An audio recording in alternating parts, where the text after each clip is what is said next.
ஏடி construction YouTube channel மூலியமாக வத்தலக்குண்டிலிருந்து உங்கள் பொறியாளர் அருணகிரி உங்கள் முன் பேசுவதிலே மகிழ்ச்சி அடைகின்றேன்.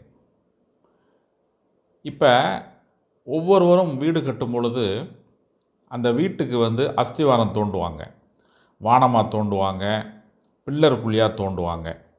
அப்போ தோண்டும்போது ஒரு வார்த்தை கேள்விப்பட்டிருப்பாங்க.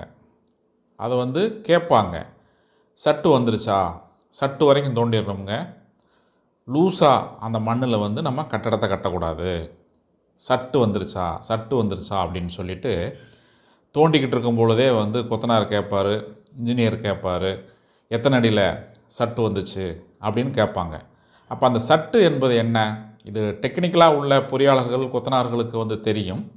இது சராசரியாக நம்ம சமூக அந்த வீடு கட்டுபவர்களுக்கு இது தெரிய வேண்டும் என்ற நோக்கத்தில் நான் இந்த செய்தியை பதிவிடுகின்றேன். அப்போ சட்டு என்பது என்ன அப்படின்னா, கெட்டியான மண் அப்படின்னு அர்த்தம். மேல் பரப்பில் மண் லூஸாக இருக்கும், அது மேலே நம்ம வீடை கட்ட முடியாது. கட்டுனா அந்த மண் அந்த கட்டடத்தோட எடையை தாங்காமல் கீழே இறங்கிவிடும், கட்டடம் இடிந்து கீழே விழுந்து விடும்.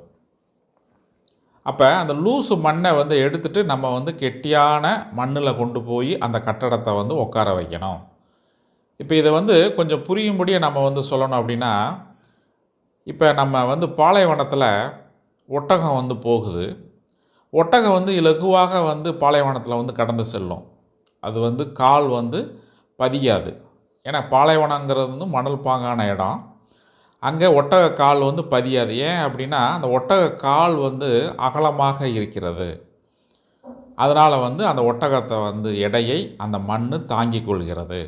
இப்போ இதே மனிதன் பாலைவனத்தில் நடந்தோம் அப்படின்னா, நம்ம எடைக்கு நம்ம காலோட பாத அகலம் பற்றாக்குறையாக இருப்பதனால் நம்ம கால் மணலில் புதைந்து தான் நம்ம எடுத்து வைக்க வேண்டியிருக்கும். அதனால் நம்ம வேகமாக நடக்க முடியாது, அதிக தூரம் நடக்க முடியாது, டயர்டாயிடுவோம். அதனால் நம்ம பாலைவனத்தில் ஒட்டகத்து மேலே போகிறோம். இதுதாங்க இந்த மண்ணோட தாங்கும் திறன். இதை என்ன சொல்லுவாங்க, பேரிங் கெப்பாசிட்டி ஆஃப் சாயில், மண்ணின் தாங்கும் திறன். இன்னொன்று சொல்லுவாங்க, safe bearing capacity of soil, டெக்னிக்கலாக சொல்லப்படுவது. அதாவது பாதுகாப்பான மண்ணின் தாங்கும் திறன் அப்படிங்கிறது.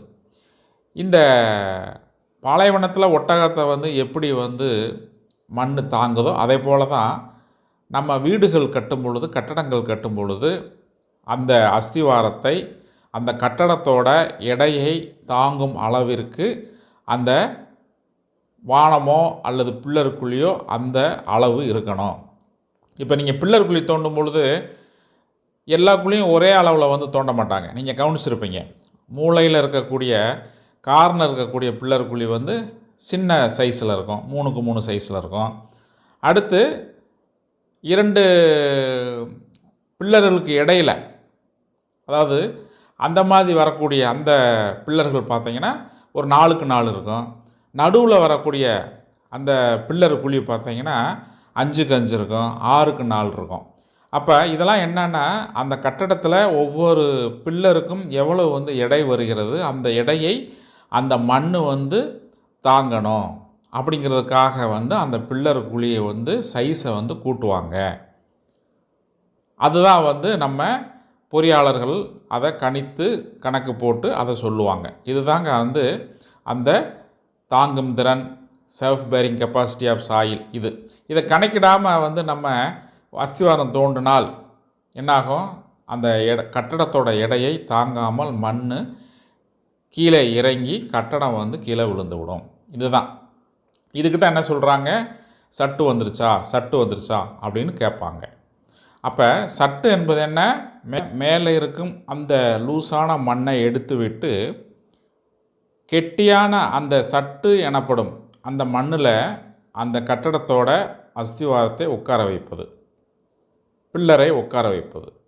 இதுதான் அந்த சட்டு என்பது. இப்போ அந்த சட்டு அப்படிங்கிறத பற்றி பார்க்கும் பொழுது அது பார்க்கணும்ல, குழிக்குள்ளே இருக்கிறத விட நம்ம வெளியில் இருந்தால் நல்லா நமக்கு புரியும். அதற்காக உங்களுக்கு ஒரு வீடியோவை நான் உங்களுக்கு இத்துடன் இணைத்துள்ளேன். அதில் நீங்கள் பாருங்கள். பூமியில் மேற்பரப்பில் வந்து லூஸ் மண் என்பது என்ன, சட்டு என்பது என்ன என்பது உங்களுக்கு தெளிவாக அது தெரியும். பாருங்கள் நண்பர்களே. ஒரு இடத்துல லூஸ் மண், சட்டு அப்படின்னு சொல்கிறீங்களா, கட்டடங்களுக்கு வந்து ஃபவுண்டேஷன் தோண்டுவோம், பில்லர் குழி வானம் தோண்டுவோம். அப்போ எவ்வளோ ஆழம் தோண்டணும் அப்படிங்கிற ஒரு குழப்பம் இருக்கும். அந்த குழப்பம் தெளிவு வருவதற்காக இப்போ பார்த்தீங்கன்னா, இது ஒரு மலை. இதில் பாருங்கள், இதிலிருந்து இதுவரை லூஸ் மண். இதிலிருந்து இது வந்து பார்த்திங்கன்னா சட்டு. இதுதான் அந்த சட்டுங்கிறது. அதுவரை வந்து அந்த லூஸ் மண்ணை எடுத்துட்டு நம்ம கட்டடத்திற்கு வந்து அஸ்திவாரத்தை போடணும், ஃபவுண்டேஷன் போடணும். அப்போ தான் வந்து கட்டடம் வந்து இறங்காமல் ஸ்ட்ராங்காக இருக்கும். இப்போ அதே இது பார்த்திங்கன்னா பாறையாகவே இருக்கும். மேலடுக்கு வந்து பாறையாக இருக்கும். இப்போ பாறையில் வந்து நம்ம பாறை மேலேயேவும் நம்ம வந்து ஒரு கட்டடத்தை வந்து கட்ட முடியும். அப்போ அந்த கட்டடத்தை, அந்த கட்டப்போகும் இடம் கட்டடத்தோட எடையை தாங்க வேண்டும். இதை தாங்குமா தாங்காதா அப்படிங்கிறத வந்து ஒரு பொறியாளர் வந்து கண்டுபிடிச்சி சொல்லுவார். இந்த மண் இந்த கட்டடத்தை இத்தனை அடி வந்து தோண்டணும், இத்தனை அடியில் வந்து உள்ள அந்த சட்டு தான் வந்து இது தாங்கும், இது பத்தாது, இது ஆழம் போகணும் அப்படின்னு சொல்லுவாங்க. இப்போ வந்து கெட்டித்தன்மைக்கு அப்படி இருக்குது. மணல் பாங்கான இடத்துக்கு ஒரு மாதிரியான அந்த அஸ்திவாரம் போடுவாங்க. இது போக வந்து களிமண் பகுதியில் வந்து பைல் அப்படின்னு சொல்லி போடுவாங்க. அப்படிலாம் வந்து ஒவ்வொரு அந்த மண்ணுக்கு தக்க போல் அந்த கட்டடத்தை வந்து தாங்கக்கூடிய, அந்த எடையை தாங்கக்கூடிய அளவில் வந்து ஒவ்வொரு முறைக்கும் ஒரு அஸ்திவாரம் வந்து இருக்குது. இப்போ வந்து இந்த சட்டு என்பதை மட்டும் உங்களுக்கு நான் சொல்லி அதை உங்களுக்கு தெரியப்படுத்தணும் அப்படிங்கிற வந்து சொல்லிக்கொண்டு விடைபெறுகிறேன். நன்றி, வணக்கம்.